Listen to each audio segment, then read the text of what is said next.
Hey everybody, we're going to keep looking at Jesus' longest teaching in the Bible, what's often known as the Sermon on the Mount. But first of all, we just hope you are having a wonderful Christmas season, an incredible December, even though it is one unlike any other that maybe you have experienced.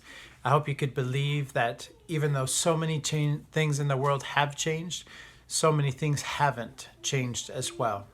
God is still there. The message of Christmas is still the same, and God will still always be good. And because of that, there's hope for the future. We're going to spend this second week of 3 looking at this passage on judgment because it's something that's often misused or misinterpreted. Jesus didn't say never judge in terms of don't use your judgment, but don't judge hypocritically. And we looked last week at Jesus saying, don't judge or you will be judged. And the same way that you judge others, you will be judged as well. But keep in mind, he wasn't teaching that we shouldn't use our own judgment or our own discernment to step into a place, a relationship, a situation, and know that maybe it's not a good situation, or no, it's not a good relationship, or no, it's something we should stay away from. And then Jesus goes on to give 2 examples to talk about how we shouldn't hypocritically judge and how we should understand the concept of judgment. He says this in verse 3, "Why do you look at the speck in your brother's eye and pay no attention to the plank in your own eye? How could you say to another, 'Let me take the speck out of your eye,' when all the time the plank is actually in your own eye? You hypocrite, first take the plank out of your eye, and then you can see clearly to remove the speck from your brother's eye." There's so much in this, but the point being is that so often we look at other people and we make judgments of them or their choices or their decisions or their heart and their character, when all the time we're actually worse inside, or we've got a lot of issues to deal with as well. And Jesus actually makes an interesting point that so often what we need to look at in ourselves, it's a lot bigger deal. It is a plank than what's going on in the other person's life, which is a speck.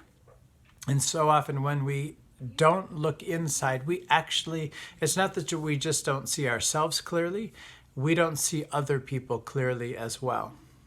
Because if you look through that passage, once we deal with the plank that's in our own eye, we realize it's a speck in our friend's eye and not a plank. That oftentimes the way that we will see the world better, the way we will see other people better, isn't by anything else other than changing our own hearts and dealing with ourselves first.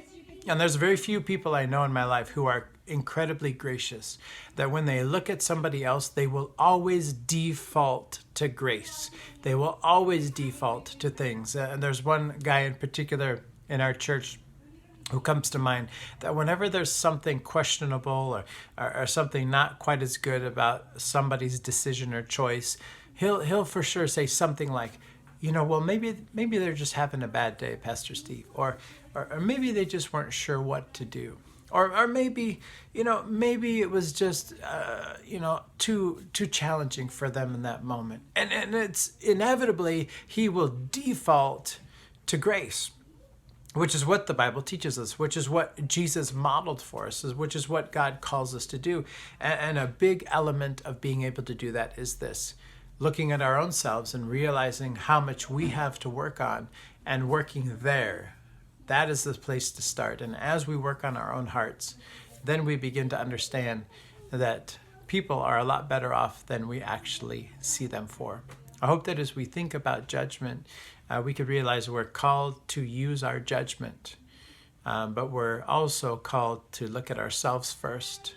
And as we look at ourselves, we actually will see other people clear. Have a Merry Christmas. God bless.